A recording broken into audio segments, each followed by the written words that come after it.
बिस्मिल्लाहिर्रहमानिर्रहीम। Welcome to Arfa's cooking world. मैं हूँ अरफा और आज मेरे किचन में बन रही है चावल की खीर। हम इंसान परेशानियों की गिनती करने में माहिर हैं, लेकिन नेमतों का हिसाब रखना भूल जाते हैं। तो बनाते हैं बहुत ही सिंपल वे में और बहुत ही लजीज हमारी अपनी देसी रेसिपी चावल की खीर। 1 लीटर फ्रेश मिल्क है मेरे पास, जो भी अभी मैंने फ्रीज़र से निकाला है और इसको बॉयल होने के लिए रख देंगे। 1/4 कप या 4 टेबल स्पून राइस ले लीजिए, बासमती राइस है ये। इसको हम धोकर थोड़ी देर के लिए भिगो देंगे। जितनी देर में चावल सोख होंगे उतनी देर में हम दूध को बॉयल कर लेते हैं। अब हम ले लेंगे 8 से 10 काजू और 4 सब्ज़ इलायची। इन दोनों चीज़ों को हम पीसकर पाउडर बना लेंगे।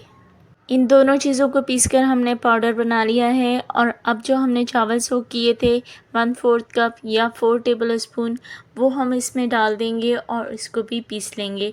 बहुत बारीक नहीं पीसना है, हमें इतना पीसना है कि चावल टूट जाए। अब हम चावल को भी उसी प्याली में निकाल लेंगे।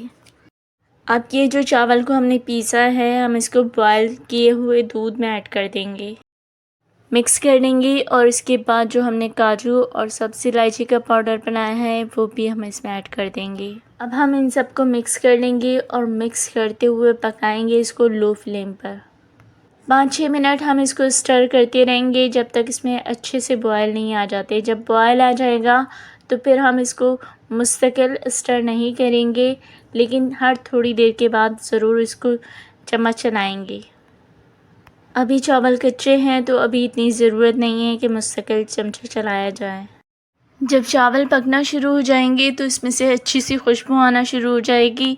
हम इसको मुस्तकिल स्टर करेंगे जब चावल थिक हो जाएंगे और गल जाएंगे, और साइडों से हम इस तरह से इसको साफ़ भी करते रहेंगे। अब ये अच्छे से पक चुकी है तो इसमें हम शुगर ऐड करेंगे। 1/4 कप शुगर ली है मैंने, हाफ़ शुगर मैं इसमें डालूँगी और हाफ़ को बचा लूँगी। आपको मैं बताती हूँ फिर इसका मैं क्या करूँगी। मुस्तकिल स्टर करेंगे और चीनी मेल्ट होने तक इसको पकाएंगे। फ्राई पैन रख लेंगे और जो हाफ़ शुगर हमने बचाई थी वो हम इसमें ऐड कर देंगे। इसके अलावा भी हम इसमें हाफ़ कप और ऐड करेंगे, यानी कि इसमें पूरा 1 कप शुगर जाएगी। खीर में हमने अलग से हाफ़ कप ऐड की है। अब हमें इसका कैरमल बनाना है तो इसके लिए हम थोड़ा सा इसमें पानी ऐड करेंगे और इसको लो फ्लेम पर पकाएंगे। लो फ्लेम पर स्लो इसका कलर चेंज होना शुरू होगा और जब ये गोल्डन पर आ जाएगा तो फिर हम इसमें थोड़ा सा पानी ऐड करेंगे। लेकिन जब तक हम पानी ऐड नहीं करेंगे, जब तक हम जैसा चाहते हैं कलर वैसा ना आ जाए। जब वैसा कलर आ जाएगा तो फिर हम इसमें पानी ऐड करेंगे। इसके बाद जितनी भी चीनी साइडों पर है हम उसको मिक्स कर लेंगे और हमारा कैरमल अभी तैयार है। इस बात को जहन में रखिएगा कि इसको बहुत ज़्यादा डार्क कलर दिया आपने तो इसका टेस्ट ख़राब हो जाएगा, कड़वा हो जाएगा और फिर आपको इसको फेंकना पड़ेगा। अब जो हमने कैरमल बनाया है वो हम इस खीर में ऐड कर देंगे, मिक्स करके और खीर थिक होने तक पका लेंगे। खीर को हमने गाढ़ा होने तक पका लिया है और आप इसका कलर और टेक्सचर देख सकते हैं, ये बहुत अच्छी सी पक चुकी है। सर्विंग बाउल में निकाल लेते हैं।